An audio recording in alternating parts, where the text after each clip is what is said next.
please remember to leave a like, a comment, share the video about, and if you haven't already, subscribe. Thank you.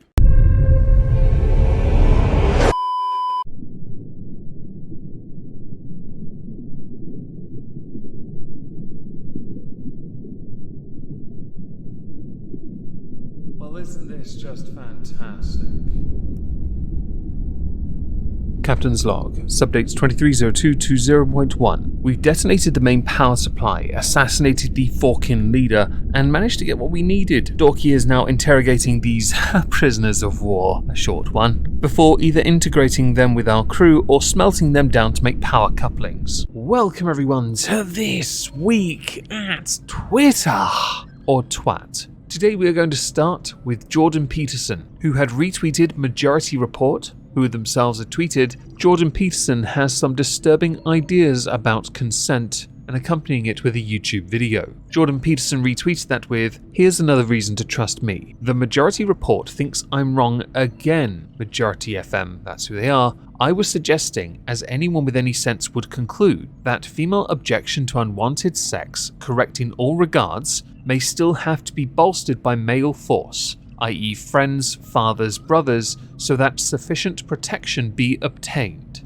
Also underneath tweeting, what exactly is the problem here? Do you think women shouldn't be helped in their endless struggle against predators? Tagging Majority FM to get their attention. This in and of itself did spark a bit of an interesting semantics argument about what is and is not protection, who should and should not be obligated to help. We're not going to be delving into that. It is a rather lengthy discussion, we're not doing it here. Sam Cedar had retweeted Jordan Pettersson with, the problem, doctor, is you said this in the context of pushing back on the advantages of a woman no longer being property of a man. With Hendovari replying, Sam, no man wants to be like you. You've convinced yourself you have some sort of admirable status saying the right things about politics, but you're still exactly who you were when you were 16. With Sam Cedar conceding, maybe, except I can now legally drive. Jordan Pettersson retweeted Sam Cedar by saying, have it your way. I said whatever you think I said. I'm pro-rape, bigoted, misogynist, racist, whatever trope turns you on. I was trying to think through what we might have lost as a liberal, individualist society in protecting women. Protecting them against rape.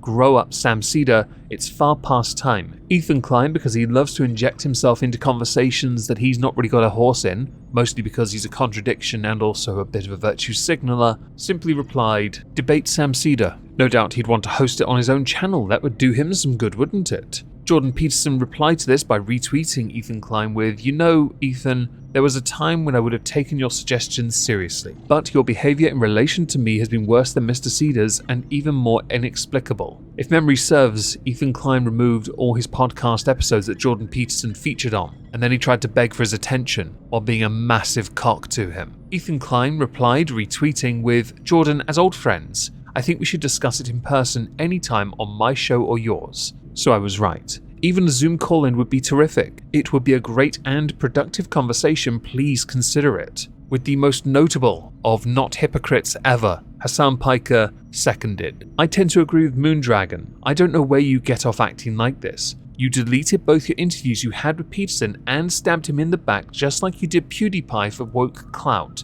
He doesn't owe you anything. He isn't afraid to debate anyone, he just doesn't want to talk to you. Ethan Klein has no credibility anymore in any serious debate sphere because he has decided what is and is not haram by gatekeeping and purity testing those he has on, those he's willing to engage with, and those he'll stand up for. If you are someone he has done a stream with in the past that has since gone on to the elevated and vaunted status of haram, then he is going to make it a point to remove you from his life, akin to that of an exorcism. Ultimately, you have to then go all the way back to the very first tweet from Majority FM to get the full context before you can even make a discernible opinion perspective on this, and I highly recommend everyone do that. Both Jordan Pettersson and Ethan Klein have taken a considerable amount of flack of late. Pettersson has for years on his stance on free speech. He's also because of his contradictions concerning serious debate. He has very firm stances though. Ethan Klein seems to flip-flop. He goes almost contrarian at times, which has over the years rubbed many people up the wrong way, turning his back on the very people that helped make him so he can be a very lazy podcaster. Next,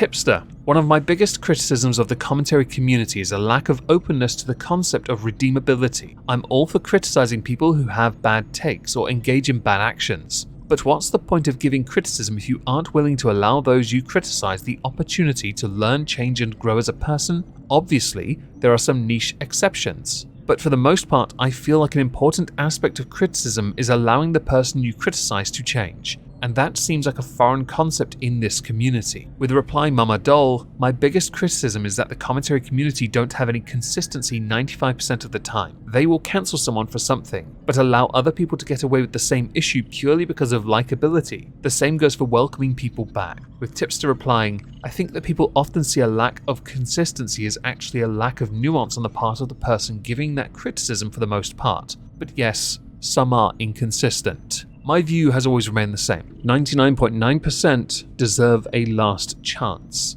A redemption arc is always quite satisfying to watch when you see someone actually make good change from the criticism they receive. It's why no one believes Def Noodles will ever redeem himself. That's not to say he won't try. Everyone deserves a chance after all. In 2020, a lot of creators were accused of grooming. This led to a mountain of accusations and a lot of mess. A number of them were found to be true. Some were not. Everyone deserves a chance to redeem. Those that were found to be true challenge the very concept of a last chance, one I would never afford anyone that has committed those kind of acts, ever. As I am not a part of the commentary community as it is, I've never really been a part of it. As an outsider, it is a shame to see that this is also a possibility. Introspection is also another issue. Many lack the ability to do so, which in turn ends up leading down a path of supreme arrogance, which invariably ends up poisoning the well for other creators who are not as arrogant, not as cocky, not as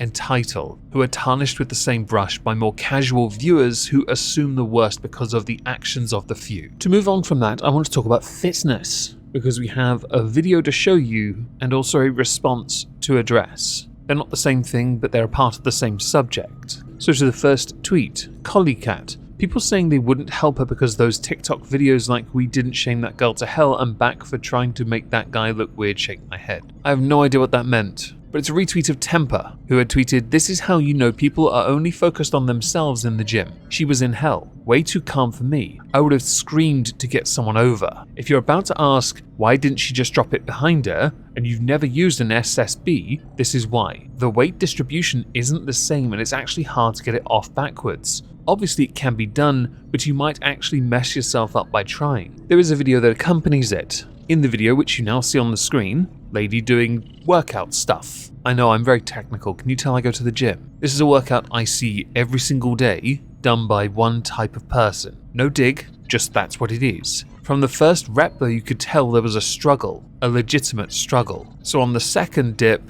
things went wrong, and while trying to get people's attention calmly, no one responded. This happens quite a lot because if you go to the gym, you've got earphones in. Unless you see it, you are unlikely to offer assistance. In the video, you would have noticed somebody there, and it isn't until right at the end where someone comes across and offers assistance. I'm impressed that she didn't scream for help. Perhaps pride played a part in that. Perhaps it's more etiquette related. No digs by the way here, that's just what it is. This video is doing its rounds because people were laughing at her, because unless I'm mistaken that is still her video and she still uploaded it. So moving away from that, we go to Joey Swoll, who had tweeted out a rather lengthy tweet in response to an Insider article that was titled, "A fitness influencer is being dubbed a hero for calling out women who call out men in the gym, but some worry he's only fueling misogyny online, because it turns out there is no version of any reality within the multiverse where you can actually win an argument, if you're a man especially."